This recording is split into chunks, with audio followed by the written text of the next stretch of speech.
Konsep ketimpangan ekonomi dapat dijelaskan dengan indikasi Gini dan distribusi pendapatan. Indeks Gini atau Gini Ratio adalah ukuran statik yang digunakan untuk mengukur tingkat ketimpangan distribusi. Dapat di suatu wilayah, indeks Gini memiliki nilai 0 dan 1. Semakin mendekat 1, maka ketimpangan dapat semakin tinggi. Sebaliknya juga, semakin mendekat 0, maka distribusi pendapatan semakin merata. Distribusi pendapatan merupakan salah satu aspek ketimpangan untuk mengukur pemerataan atau pendapatan masyarakat di suatu negara.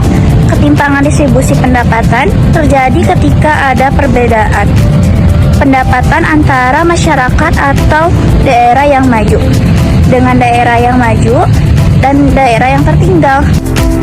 Kemudian ada dampak ketimpangan terhadap stabilitas sosial dan juga ekonomi. Yang pertama yaitu potensi konflik, yang dimana ketimpangan yang ekstrim seringkali memicu protes, demonstrasi, hingga kerusuhan sosial.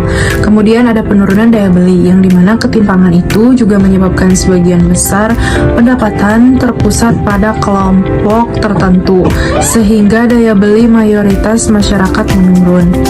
Kemudian ada beban sosial, yakni pemerintah perlu mengalokasikan anggaran lebih besar untuk subsidi atau bantuan sosial. Selanjutnya, menurunnya kualitas demokrasi, yang dimana ketimpangan dapat menyebabkan dominasi kelompoknya dalam proses politik, sehingga kebijakan yang dihasilkan lebih menguntungkan mereka, dan kita bukan mayoritas rakyat. Analisis kebijakan dan distribusi seperti pajak progresif dan subsidi. Yang pertama, pajak progresif. Jenis pajak di mana tarif pajak yang dikenakan semakin tinggi seiring dengan meningkatnya penghasilan atau kekayaan wajib pajak.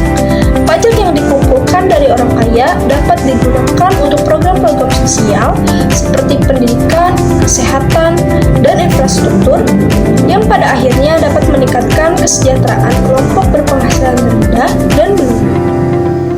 Yang kedua, subsidi. Pemberian bantuan atau dukungan dari pemerintah kepada sektor tertentu, individu atau kelompok yang membutuhkan. Misalnya, subsidi pangan dan energi dapat mengurangi pengeluaran keluarga miskin dan meningkatkan daya beli mereka. Subsidi di sektor kesehatan dan pendidikan dapat mengurangi kesenjangan pendidikan dan kesehatan antara kelompok kaya dan miskin. Ini dapat memecah siklus kemiskinan antar generasi. Namun, kebijakan yang buruk atau tidak tepat sasaran dapat memperburuk ketimpangan dan menyebabkan distorsi ekonomi. Oleh karena itu, kombinasi antara pajak progresif yang efektif dan subsidi yang tepat sasaran dapat menjadi alat yang sangat kuat untuk mencapai kesetaraan. Data Indeks Gini Indonesia secara nasional sejak September 2017, angka Indeks Gini terus mengalami penurunan sampai dengan September 2019. Kondisi ini menunjukkan bahwa selama periode tersebut terjadi perbaikan pemerataan pengeluaran penduduk Indonesia. Akan tetapi, pada masa pandemi COVID-19, angka Indeks Gini mengalami kenaikan pada Maret 2020 dan September 2020. Setelah tahun 2020, angka Gini Ratio mengalami influktuasi dan pada Maret 2023 mengalami 0,388 yang merupakan angka tertinggi sejak September 2018. Namun, Gini Ratio Maret 2024 sudah menurun kembali menjadi 0,379. Angka tersebut merupakan yang terendah sepanjang September 2017, Maret 2024. Artinya pemerataan pengeluaran penduduk Indonesia pada Maret 2024 semakin membaik. Kemudian ada sektor dengan ketimpangan yang tinggi. Yang pertama ada sektor industri. Ketergantungan akan industri ekstraktif menjadi akar ketimpangan di Indonesia. Booming komoditas industri ekstraktif seperti sawit, batu bara, hingga nikel yang mendapatkan keuntungan paling besar itu bukanlah masyarakat, melainkan korporasi. Dalam studi berjudul Laporan Ketimpangan Ekonomi Indonesia 2024, pesawat jet untuk si kaya, sepeda untuk si miskin. Chelios menemukan kekayaan 50 hartawan terkaya di negeri ini setara dengan kekayaan 50 juta masyarakat Indonesia. Yang kedua ada sektor informal. Sektor informal meliputi pekerja mandiri, pedagang kaki lima, dan sektor pertanian. Seringkali memiliki tingkat pendapatan yang lebih rendah dan akses yang terbatas terhadap perlindungan sosial dibandingkan dengan pekerja formal di sektor industri atau jasa. Yang ketiga ada sektor pertanian.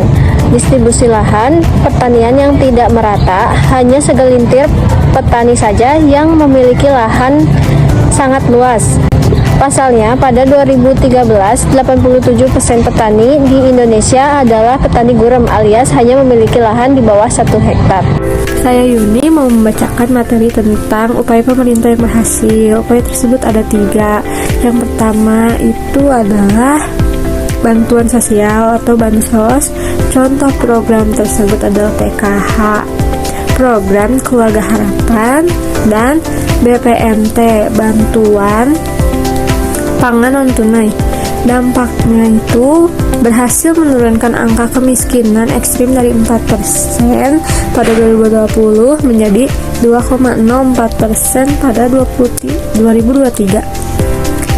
Membantu masyarakat miskin di pedesaan yang tercermin dari stabilnya indeks Gini pedesaan sekitar 0,313. Khusus pedesaan, subsidi ini mengurangi beban hidup masyarakat dengan akses ekonomi terbatas. Sekarang yang kedua adalah pembangunan infrastruktur. Contohnya itu pembuatan jembatan, pembangunan jalan, dan listrik di pedesaan. Dampaknya itu memperbaiki konektivitas wilayah pedesaan ke pasar di kota besar, mengurangi kesenjangan antara perkotaan dan pedesaan secara bertahap.